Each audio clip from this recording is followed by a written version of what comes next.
부모는 아이의 첫 세상이다, 첫 거울이다, 이런 말들 많이 하잖아요.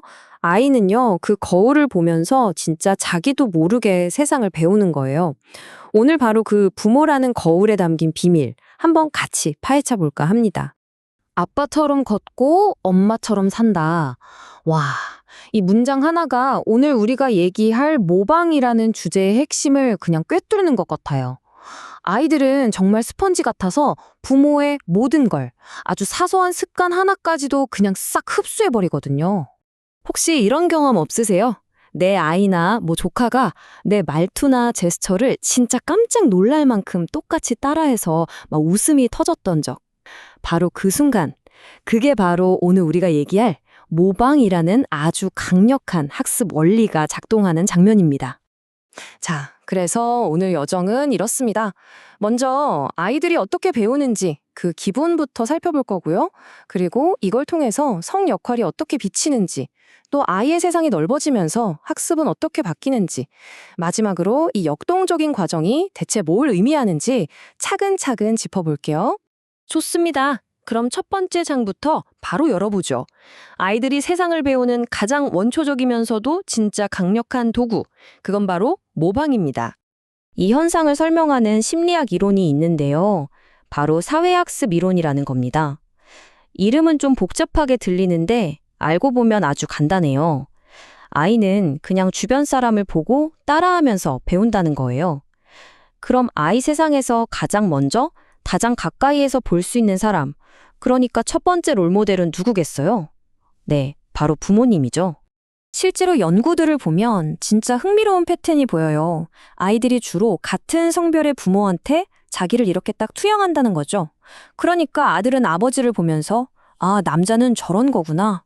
딸은 어머니를 보면서 여자는 저렇구나 하고 자연스럽게 배우기 시작하는 거예요. 사회가 정해놓은 역할의 첫걸음을 집안에서 떼는 셈이죠.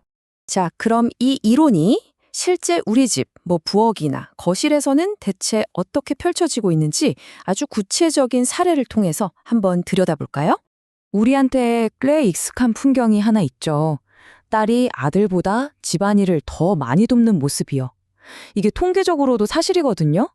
그런데 말이죠. 이 현상을 결정짓는 진짜 핵심 열쇠는 따로 있었습니다. 우리가 미처 생각지도 못했던 아주 흥미로운 변수랄까요?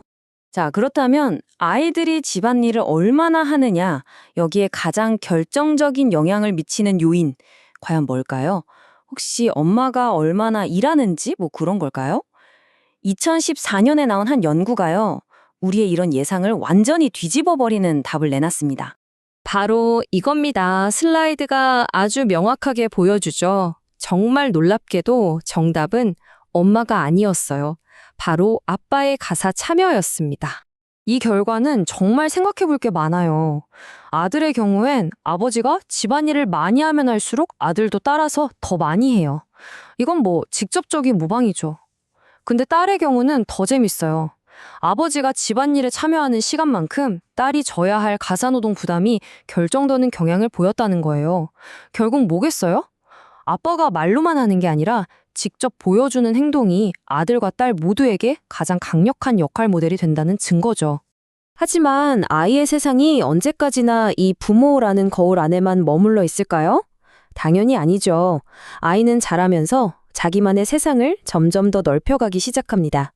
영향력의 원이 마치 호수에 돌을 던졌을 때 퍼져나가는 동심원처럼 점점 넓어지는 거예요. 유아기 때는 부모가 그 원의 중심이자 전부였다면 아동기에는 이제 또래 친구들이라는 새로운 원이 생겨나고요. 청소년기가 되면 선생님, 미디어, 사회 전체로 그 영향력이 정말 폭발적으로 커지는 거죠. 그래서 아이가 크면서 부모 말을 예전처럼 잘 안 듣는다거나 좀 다른 가치관을 보이는 건요, 전혀 문제가 아니에요. 오히려 그건 아이의 세계가 부모의 품을 떠나서 더 넓은 세상으로 아주 건강하게 뻗어나가고 있다는 가장 확실한 신호라고 할 수 있죠. 자, 이제 마지막 단계로 넘어가 보겠습니다. 여기가 가장 미묘하면서도 진짜 중요한 지점인데요. 아이는요, 부모의 행동을 그냥 그대로 찍어내는 복사기가 아니라는 사실입니다. 아이들은 그냥 수동적으로 정보를 받아들이는 게 아니라 아주 적극적으로 세상을 해석해요. 그 과정에서 성도식이라는 자기만의 일종의 설명서를 만드는 거죠. 아, 남자는 보통 이렇게 행동하는 거구나. 여자는 이런 특징이 있네.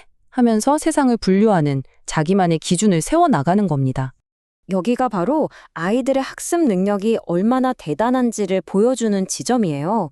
우리는 흔히 아이들이 모든 걸 그냥 수동적으로 복사한다고 생각하기 쉽잖아요. 근데 사실 아이들은요, 선택적으로 모방하는 굉장히 고도로 지능적인 학습자라는 겁니다.